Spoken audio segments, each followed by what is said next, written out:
I would be remiss if I didn't admit that I'm still working on refining my question and mining for research.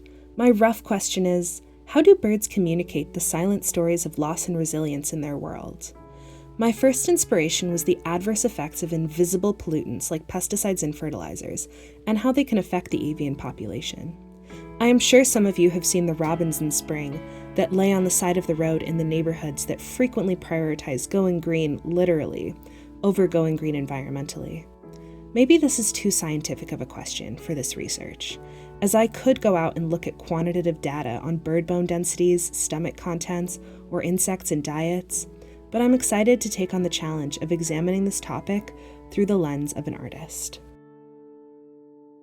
The first piece may be more for me than my research. We have all heard the phrase, "nothing is precious," while learning and growing as an artist. I took a lot of time to create a precious bird sculpture, and while it was in the wet greenware state, I used textured bisque mold slabs and some foraged foliage to drop my bird repeatedly and create many indents and divots. The ground where I am is currently covered in a few feet of snow, so the makeshift ground will have to do. The idea came from my rooted concept of loss and resilience.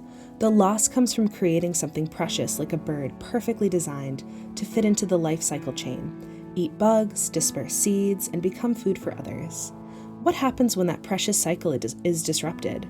When a bird eats something, does it change the bone density and blood content? How does the bird respond? Does it simply die or adapt to become resilient to its surroundings? After the bird's dropping, it is returned to the creating space where it is patched, thus demonstrating its resilience. I have also been listening to some audiobooks by author and Native American ecologist Dr. Robin Kimmer. The Serviceberry, published in 2024, and Braiding Sweetgrass, published in 2013, both of which discuss research in Native American science and understanding of the world.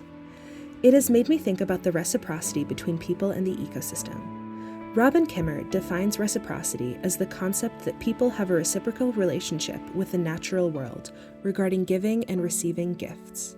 For example, people prune an apple tree to keep it well maintained for the tree's benefit and receive apples as the tree's gift. When we think about the impact of people on the environment, we focus on the adverse effects. Still, because we are part of the ecology, we should have an intrinsically positive impact on our ecosystem. Through this process, I hope to examine the fragility of life and uncover the strength that emerges in adaptation, both for birds and ourselves, as we navigate our roles within the ecosystem.